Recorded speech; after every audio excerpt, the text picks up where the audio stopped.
Bagrada bug adults generally begin to appear on direct seeded fields and transplants in early September.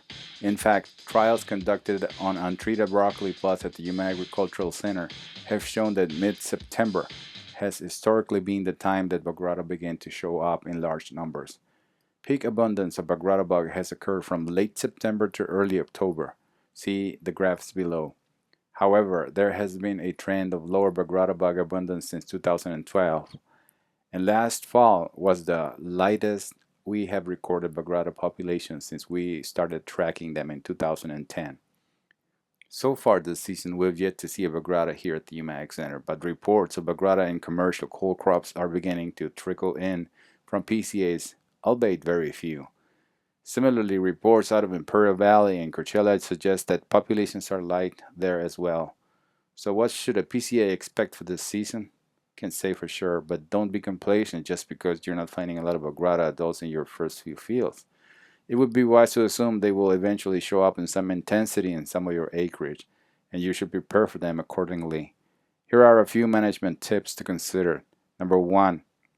We've learned through research that when monitoring for Bagrada bugs at stand establishments, PCA should focus on the fresh feeding signs on new plant tissue and adults later in the day when they are most active. 2.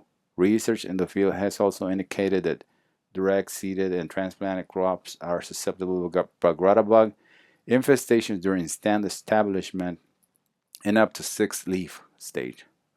Furthermore, it doesn't take large number of Bagrada adults to cause significant stand losses or crop injury. In untreated plots, we have consistently observed significant damage, 15 to 20% of blind plants, to direct seeded plants during the first 7 days after emergence, cut leading to 1 leaf stage, with only finding an average of 1 Bagrada adult per 6 feet row. 3. Thus, we recommend that if you readily find 5% or more of plants with feeding signs during stand establishment, control should be initiated immediately.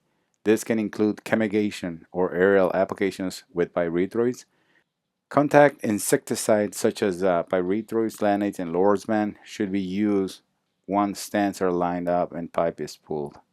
After stands are established and plant size increases up to 2 leaf stage or on tagged transplants, consider alternating to dinotefuran, venom, or scorpion for protecting plants from Bagrada feeding. This neonicotinoid would also provide knockdown of adult whiteflies and nymphs. 4. Also, growers who planted with Nipsit, clothianidin should begin to closely monitor for fresh feeding damage around 14 days after emergence. More information on Bagrada bug management on fall coal crops can be found in the document Bagrada Bug Management Tips for the Low Desert located at the Arizona Cooperative Extension website. Thank you.